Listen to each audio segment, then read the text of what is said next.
गुजरात के लोग यहाँ आकर काम करें, कलकत्ता के लोग यहाँ आकर काम करें, दिल्ली के लोग यहाँ आकर रोजगार करें। हम यही चाहते हैं और इस संवाद के साथ आप सबको चुनाव आप लड़िएगा या पत्नी लड़ेगी? चुनाव आप लड़िएगा या पत्नी लड़ेंगी आपकी? ये लड़े चाहे मैं लड़े, अर्धांगिनी है ना। की उम्र कच्ची हो सकती है पर जुबान पक्की है। जो कहा है वो किया है, जो कह रहे हैं वो करेंगे और हम सब लोग मिलकर के नया सरकार तो बनाएंगे ही बनाएंगे। मैं पत्नी को जितना समझता हूँ उतना ही ये भी मुझे समझती है। इनको भी पता है कि ये मेरे साथ छठ तो मना लेती है, बट बिहार की बहुत ऐसी औरतें हैं जो अपने पति के साथ छठ तक नहीं मना पाती है, दिवाली तक नहीं मना पाती है, होली तक नहीं खेल पाती है। हमारी तो लड़ाई रही है कि भाई बेरोजगारी को जल्द से समाप्त किया जाए। 17 महीने 5 लाख नौकरी दिया गया, 3.5 लाख नौकरी प्रक्रियाधीन कराया गया। 24 घंटा अपने परिवार के साथ वो पति रहे, वो इंसान रहे, तो ये तभी संभव है जब हमारे यहाँ रोजगार होगा। तो उस बेरोजगारी को खत्म करने के लिए मैं आपको आगे करना चाहता हूँ। तब इन्होंने उस बात को समझा और उसके बाद हम लोग आए हैं और प्रयास है कि हर वो महिला, हर वो बेटी, हर वो बहन, हर वो भाई, हर वो बेटा अपने पिता के साथ रहे, हर वो बहन अपने पति के साथ रहे, हर वो भाभी अपने भाई के साथ रहे। तो मेरी गरीबी खत्म हो, कारखाने लगे, निवेश आए, उद्योग आए, शिक्षा चिकित्सा व्यवस्था जो है बेहतर हो। और मुझे बड़ी खुशी है कि हम सब लोग नौजवान मिलकर के, आप ये भी जानते होंगे, हमारी तो लड़ाई रही है कि भाई बेरोजगारी को जल्द से समाप्त किया जाए। 17 महीने 5 लाख नौकरी दिया गया, 3.5 लाख नौकरी प्रक्रियाधीन कराया गया, 4.5 लाख नियोजित शिक्षकों को राजकीय कर्मी का दर्जा दिया गया।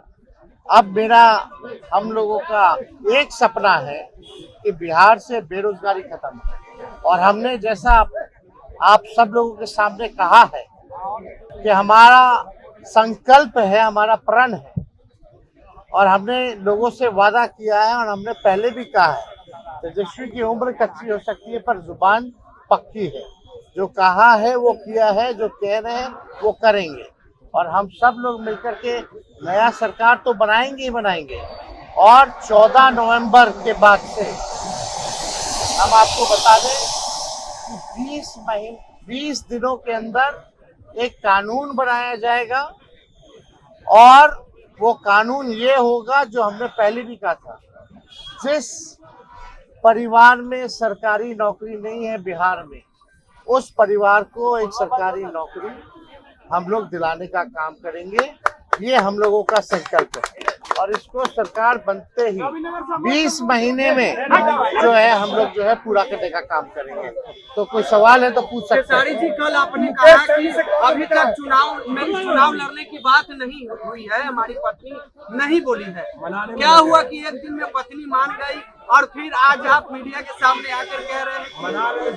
देखिए, जहाँ तक बात है, मैं पत्नी को जितना समझता हूँ उतना ही ये भी मुझे समझती है। इनको भी पता है कि ये मेरे साथ छठ तो मना लेती है, बट बिहार की बहुत ऐसी औरतें हैं जो अपने पति के साथ छठ तक नहीं मना पाती है, दिवाली तक नहीं मना पाती है, होली तक नहीं खेल पाती है।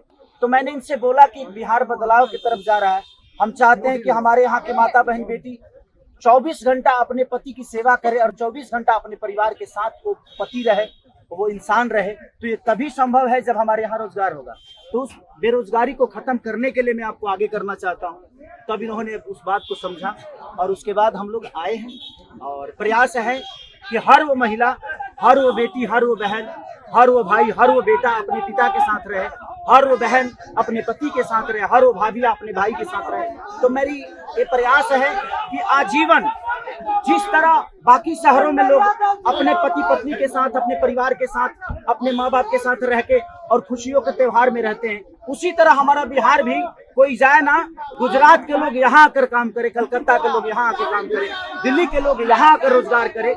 हम यही चाहते हैं और इस संवाद के साथ आप सबको चुनाव आप लड़िएगा या पत्नी लड़ेगी? चुनाव आप लड़िएगा या पत्नी लड़ेंगी आपकी? ये लड़े चाहे मैं लड़े, अर्धांगिनी है ना, एक ही बात है। देखिए, जीवन में पति पत्नी का जो प्रेम होता है ना, वो दुनिया में उससे बड़ा प्रेम नहीं है। माँ बाप के बाद अगर कोई संभालता है किसी बच्चे को, वो आपकी अर्धांगिनी ही होती है। तो मैं लड़ूं या ये लड़े, आरजेडी आपने क्यों चुना? आरजेडी पार्टी बता तो दिए सर, एक ही चीज जहाँ बदलाव होता है वहीं मैं रुकता हूँ, वहीं रहता हूँ।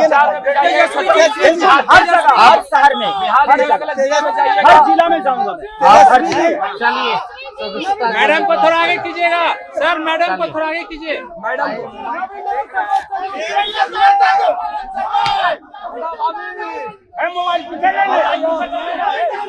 चलिए